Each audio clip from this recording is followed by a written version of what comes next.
السلام علیکم ناظرین، میں ہوں آپ کے ساتھ آپ کے ہوسٹ معروف رشید اور آپ دیکھ رہے ہیں پروگرام جس کا نام ہے ورلڈ آف اسپورٹس، اور ہمیشہ کی طرح ہمارے ساتھ موجود ہیں سابق فرسٹ کلاس کرکٹر توفیق ترمذی صاحب۔ السلام علیکم۔ جی وعلیکم السلام، کیسے ہیں توفیق ترمذی؟ ٹھیک ٹھاک، خیریت ہے۔ اچھا، T20 کے حوالے سے بات کریں گے۔ پہلے جو ہے پاکستان نے بڑے جوش و خروش کے ساتھ کھیلا اور جیت بھی لی، اور پھر اس کے بعد اب جو اتوار کو جو ہوا اس میں یہ چیز ہوئی کہ بالکل بھی بھائی پتہ نہیں کس طرح سے نیوزی لینڈ نے پاکستان کو بدترین طریقے سے ہرا دیا۔ اس حوالے سے آپ کیا کہیں گے؟ اوور کانفیڈنس تھے وہ، کیا تھے؟ دیکھیں، ہم نے اس سے پہلے بھی آپ کو یاد ہوگا پروگرام میں کہا تھا کہ جب پاکستان میچ جیتا تھا اور اس کے بعد پاکستان کا جو سیکنڈ T20 میچ تھا اس سے پہلے ہم نے یہ بات کہی تھی کہ نیوزی لینڈ کی ٹیم جو ہے شکست کھانے کے بعد بہت ہی خطرناک طریقے سے پلٹتی ہے اور بہت خطرناک وار کرتی ہے، اور اس کے لیے تیار رہنا چاہیے۔ اور ہم سمجھتے ہیں کہ یا تو پلاننگ میں غلطی ہوئی ہے، وہ صحیح طریقے سے گیم پلان نہیں کر سکے، لیکن میں سمجھتا ہوں کہ جس طریقے سے انہوں نے بیٹنگ شروع کی تھی کیویز نے، اور جس طرح مارٹن گپٹل اور کپتان جو تھے ان کے، انہوں نے جس طریقے سے پرفارم کرنا شروع کیا تو پاکستان کے کسی بھی بولر کو انہوں نے ایڈجسٹ نہیں ہونے دیا۔ یعنی یہ کہنا چاہیے لائن اور لینتھ ان کی کنٹرول نہیں ہو پا رہی تھی، اور جس طرح سے اٹیک کیا تھا، اور یہی ایک طریقہ کار ہوتا ہے، انہوں نے جس طرح سے اٹیک کیا تھا، اور پاکستان کو یقیناً یہ دیکھنا پڑے گا اور یہ پلاننگ کرنی پڑے گی جو تیسرا T20 میچ ہے اس کے لیے، اور اس میں پاکستان کو صحیح طریقے سے اٹیک کرنا پڑے گا اور دیکھنا پڑے گا کہ آیا یہ جو 11 انہوں نے کھلائی ہے، 11 رکنی ٹیم جو کھلائی ہے، اس میں بیٹنگ میں کوئی رد و بدل کیا جا سکتا ہے۔ تو میں یہ سمجھتا ہوں کہ ان میں خاص طور پہ اگر میں بات کروں، سرفراز سے ہم وہ کام نہیں لے رہے، اور سرفراز کے جب بھی دونوں میچوں میں جو ان کی بیٹنگ آئی ہے تو 4-6 بالیں ان کو کھیلنے کو ملتی تھیں، اور اس میں وہ کوئی بھی پرفارم کرنا بہت مشکل ہو جاتا ہے۔ تو میں سمجھتا ہوں کہ یا تو ایک کام یہ کیا جائے کہ سرفراز سے اوپن کرائی جائے اور حفیظ کو ون ڈاؤن کیا جائے، اور حفیظ کے ون ڈاؤن ہونے سے یہ ہوگا کہ جو شعیب مقصود ہیں جو ان سے پرفارمنس نہیں ہو پا رہی ہے، اور شعیب مقصود کی جگہ پہ رضوان کو لایا جائے ٹیم میں ایک چینج کرنے کے بعد، اور یہ بیٹنگ آرڈر اس طرح سے اگر پاکستان کھلائے تو میں سمجھتا ہوں پاکستان کی ایک تو بیٹنگ آرڈر بھی بالکل ٹھیک رہے گا۔ تو جب پہلا جو T20 ہوا اس میں یہ چیز کیوں نہیں ہوئی؟ وہاں پہ تو ان لوگوں نے بہت ہی زیادہ اچھے طریقے سے کھیلا، اور ظاہر بات ہے سامنے والی جو ٹیم ہے اس کو شکست بھی دی ہے، مگر دوسرے میں کیا ہو گیا ہے؟ کون سی کوتاہیاں ہیں، کون سی خامیاں ہیں؟ نہیں، وہی بات ہم کر رہے ہیں کہ دیکھیں، جب ٹیم کوئی جیتتی ہے، پاکستان پہلا T20 میچ جب جیتا تھا، وننگ کمبینیشن تھا، اس کو چھیڑا نہیں جاتا، اور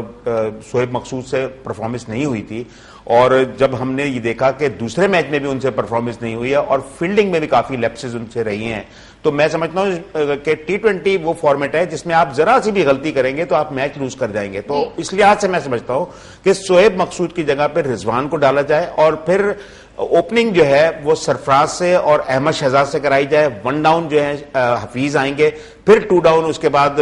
شعیب ملک ہوں گے، اور اس کے بعد پھر عمر اکمل ہیں، پھر رضوان خود ہوں گے، اور اس کے بعد پھر شاہد آفریدی ہیں۔ تو یہ ایک بیٹنگ کمبینیشن بن جائے گا، اور پاکستان کو بڑا اٹیک کرنا پڑے گا، چاہے وہ بیٹنگ کریں چاہے وہ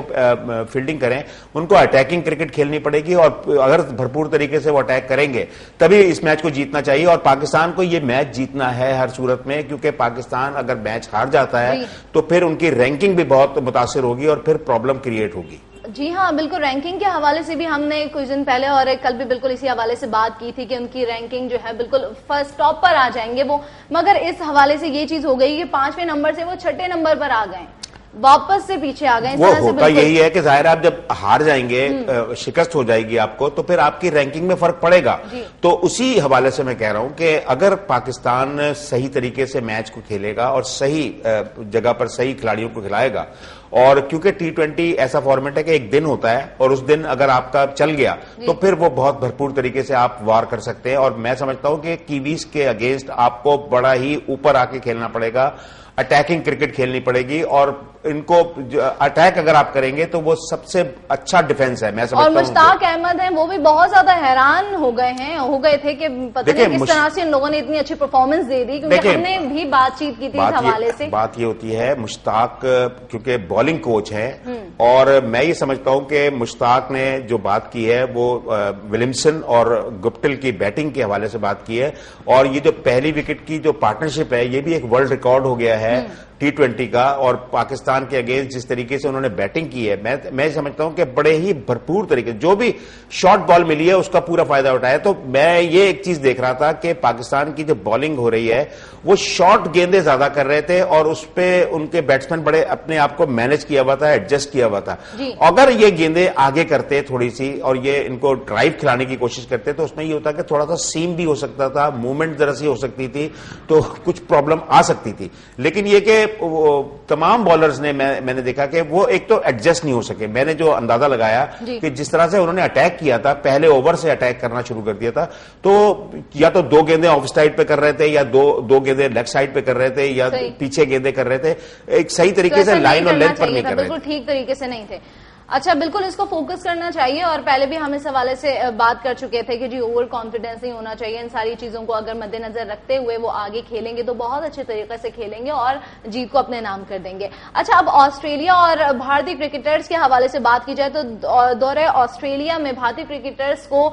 جو کسینو ہے اس سے بالکل دور رہنے کی ہدایت کر دی گئی ہے. وہاں پہ آپ کو بالکل نہیں جانا. اس طرح سے کیوں اچانک سے؟ دیکھیں, بات یہ ہے کہ ہم اس سے پہلے بھی ذکر کر چکے تھے اور آپ کو یاد ہوگا ہم نے یہ بات کہی تھی کہ اگر پاکستان اور انڈیا کی سیریز ہو جاتی ہے اور انڈیا اگر شکست کھا جاتا ہے تو وہاں پر نیوزی لینڈ آسٹریلیا میں ان کو پرابلم آئے گی, وہاں کی وکٹیں ان کی بڑی ہارڈ ہیں. لیکن یہ دیکھ میں حیران ہوں, ویسے بھی آ رہی ہے, انہوں نے سیریز نہیں کھیلی پھر بھی پرابلمز آ رہی ہیں. دیکھیں, بات یہاں یہ آ رہی ہے کہ اگر یہ سیریز کھیل کے ہار کے وہاں جاتے تو وہاں کا ریئیکشن جو عوام ہے وہاں انڈیا کی وہ دوسرا ہوتا. اب بات یہاں یہ آ رہی ہے کہ اتنے اچھے رن کرنے کے باوجود, یعنی 300 پلس رن بھی کیے انہوں نے, 296 کل کیے انہوں نے, لیکن اس کے باوجود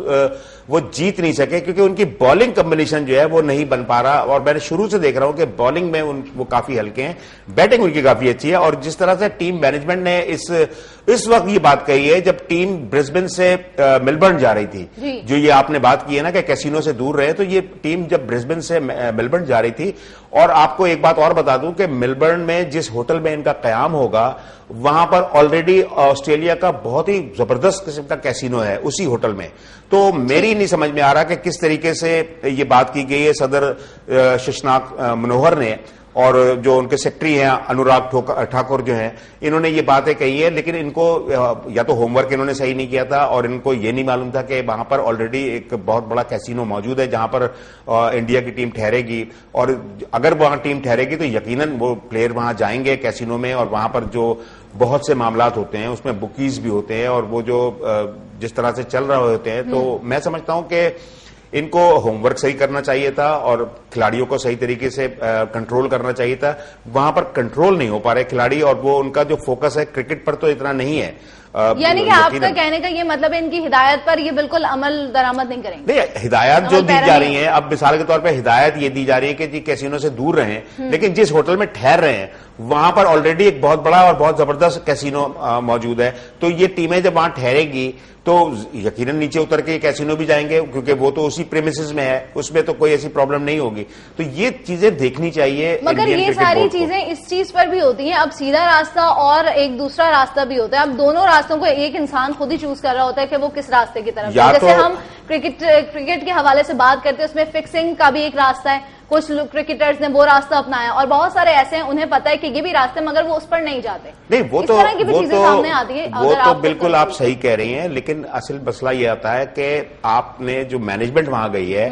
وہ کیا کام کر رہی ہے, ان کے کیا کام ہیں, وہ کس طرح سے کنٹرول کر سکتے ہیں کھلاڑیوں کو. اگر یہ بات کہی گئی ہے کہ کیسینو سے دور رہیں تو اس کا مقصد یہ ہوا کہ وہ کھلاڑی وہاں پر کیسینو جا رہے ہیں, وہاں پر ظاہر ہے وہاں جوا ہوتا ہے کیسینو میں, تو وہ وہاں پر ان کی جو فوکس ہے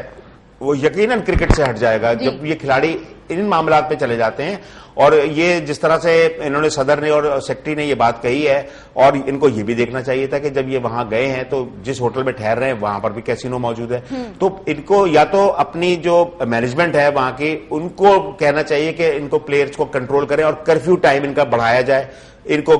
مطلب کمروں میں زیادہ رکھا جائے اور ان کو نیچے جو کھانے کے لیے جو جانا پڑتا ہے وہ تمام چیزیں فیسلٹیز ہو, لیکن ان کے ساتھ لوگ جائیں, ان کے مینجمنٹ جائے ساتھ, ایک ساتھ وہاں پہ جانا پڑے گا. بہت کنٹرول کرنا کرنا پڑے گا کیونکہ مشکلات اس وقت انڈین کرکٹ بورڈ پہ بھی ہیں اور انڈین کی ٹیم پہ بھی ہیں کیونکہ تینوں میچ یہ ہار گئے ہیں. اگر آپ یہ دیکھیں 3 ون ڈے اب تک ہوئے ہیں اور تینوں ونڈوں میں انہوں نے ون ڈے میچز میں ان کو شکست ہوئی ہے. تو میں سمجھتا ہوں کہ کافی پرابلم میں ہے اس وقت انڈیا کی ٹیم اور ان کا جو کانفیڈنس لیول ہے وہ کافی نیچے آ چکا ہوگا. تو کس طرح سے یہ اپنا کانفیڈنس دوبارہ سے ڈیولپ کر سکتے ہیں؟ دیکھیں وہاں پر تو نہیں ہو سکتا کیونکہ وہاں کی جو وکٹیں ہیں اس میں یہ اپنے آپ کو ایڈجسٹ نہیں کر سکتے. ان کا ہمیشہ سے وتیرہ یہ رہا ہے کہ اپنے ملک میں ٹیموں کو بلوا کر اور اپنے حساب سے وکٹیں بنوا کر اور وہ میچ جیت لیتے تھے. آپ کو یاد ہوگا ابھی ساؤتھ افریقہ کی ٹیم جس طرح سے آئی تھی اور جس لیول کی وہ ٹیم وکٹیں بنائی گئی تھیں وہ اسٹینڈرڈ ہی نہیں تھا, لیکن آبجیکشن ضرور کیا تھا ساؤتھ افریقہ نے, لیکن اس کا کوئی خاطر خواہ فائدہ کچھ بھی نہیں ہوا. تو وہ وہاں اپنے ملک میں جیتنے کے بعد اب آپ کو جب آپ انگلینڈ جائیں یا آسٹریلیا جائے یا نیوزی لینڈ ایون جائیں, پاکستان اور اب موازنہ آپ کر لیجئے پاکستان اور انڈیا کے حوالے سے. پاکستان کھیل رہی ہے نیوزی لینڈ میں اور انڈیا کھیل رہی ہے آسٹریلیا میں, دونوں قریب قریب ہیں وہاں پر. لیکن پاکستان کی پرفارمنس آپ دیکھیں کہ پاکستان کی پرفارمنس بہت اچھی ہے. ہو کے لاسٹ میچ پاکستان نے لوز کیا لیکن پہلا میچ پاکستان نے جیتا بھی ہے, برابر ہو گئی سیریز. اب برابر ہونے کے بعد جو تیسرا جو T20 میچ ہے وہ بڑا اہمیت کا حامل ہے اور یقیناً ہماری مینجمنٹ جو سر جوڑ کے بیٹھے گی اور یہ سوچے گی کہ کس طریقے سے ہم اس میچ کو جیت سکتے ہیں, کیا پلان ایسا کیا جائے جس سے کہ ہم اس میچ کو جیتا جائے. اور وہی پلان میری جو سمجھ میں آ رہا ہے وہ یہی ہے کہ صرف آپ ایک کام یہ کیا جائے کہ شعیب مقصود کو ڈراپ کیا جائے اور رضوان کو ان کیا جائے اور سرفراز سے اوپن کرائی جائے اور حفیظ سے ون ڈاؤن کرائی جائے. اگر یہ کمبینیشن بنے گا تو میں سمجھتا ہوں کہ کافی اچھی بیٹنگ لائن اپ بھی آپ کی ہوگی. اور اچھا رضوان فیلڈر بہت اچھے ہیں, آپ کو فیلڈر کی کیونکہ T20 میں آپ کو فیلڈنگ چاہیے ہوتی ہے اور اگر اچھا فیلڈر کوئی ہے, اسپارک ان میں بہت ہے, تو میں سمجھتا ہوں وہ پاکستان کے لیے بہت بہتر ہوگا. ٹھیک. اچھا آپ نے یہ بھی کہا ہے کہ جو مینجمنٹ ہے ان کی کچھ کوتاہیاں ہیں, اگر وہ ٹھیک طریقے سے بیلنس کر کے چلے گی ٹیم کو تو وہ زیادہ بہتر ہوگا. اور جیسے بھارت کی ٹیم کے حوالے سے آپ نے بات کی ہے کہ وہ دوسرے ملک میں گئی ہیں اس لیے انہیں تھوڑی سی پرابلمز جو ہے وہ فیس کرنے کو مل رہی ہیں. اچھا اب ہم بات کر لیتے ہیں IPL اسکینڈل جو ہوا تھا بھارتی کرکٹ, اجیت چنڈیلا جو ہیں ان کے حوالے سے بتایا گیا کہ تاحیات پابندی جو لگا دی گئی ہے. اس حوالے سے آپ کیا کہیں گے, کیا یہ آگے بالکل بھی نہیں کھیل سکیں گے, ان کی کوئی سزا کم ہوگی یا پھر؟ دیکھیں بات یہ ہے کہ انڈین کرکٹ بورڈ جو ہے وہ کافی حد تک کنٹرول کرنے کی کوشش کر رہا ہے, لیکن جو میں نے یہ دیکھا ہے دنیا کرکٹ میں جو میچ فکسنگ ہو رہی ہے اس کا جو محور ہے وہ انڈیا ہے. یہ آپ کو میں بتا دوں, اور خاص طور پہ بامبے, وہاں پر یہ سارے معاملات ہوتے ہیں, وہیں سے یہ سارے معاملات نکلتے ہیں. اور میں نے یہ دیکھا ہے کہ انڈیا مختلف ممالک میں تو شور کر رہا ہوتا ہے لیکن اپنے گریبان میں نہیں جھانکتا اور اپنے گھر کو ٹھیک نہیں کرتا, جس کی وجہ سے آپ نے جو بتایا کہ ان کو تاحیات پابندی لگا دی گئی ہے. یہ دیکھیں بات یہ ہے کہ یہ تاحیات پابندی ایک کھلاڑی کے لگانے سے نہیں ہوگا, وہاں پر تو آوا کا آوا ہی بگڑا ہوا ہے. آپ کو اندازہ نہیں ہے کہ وہاں پر کس لیول کا جو میچ فکسنگ ہوتی ہے اور کیا معاملات ہوتے ہیں. تو بہرحال یہ کہ یہ انڈین کرکٹ بورڈ کا اپنا گھر کا معاملہ ہے, یہ ان کو بہتر دیکھنا چاہیے, بالکل مد نظر رکھنا چاہیے. اچھا اور بھی بہت ساری باتیں کریں گے آپ کے ساتھ, بہت سارے سوالات ہیں توفیق ترمذی سے کریں گے, مگر اب لیتے ہیں چھوٹی سی بریک اور پھر واپس آئیں گے, پروگرام کو کنٹینیو کریں گے, سو ساتھ رہیے گا.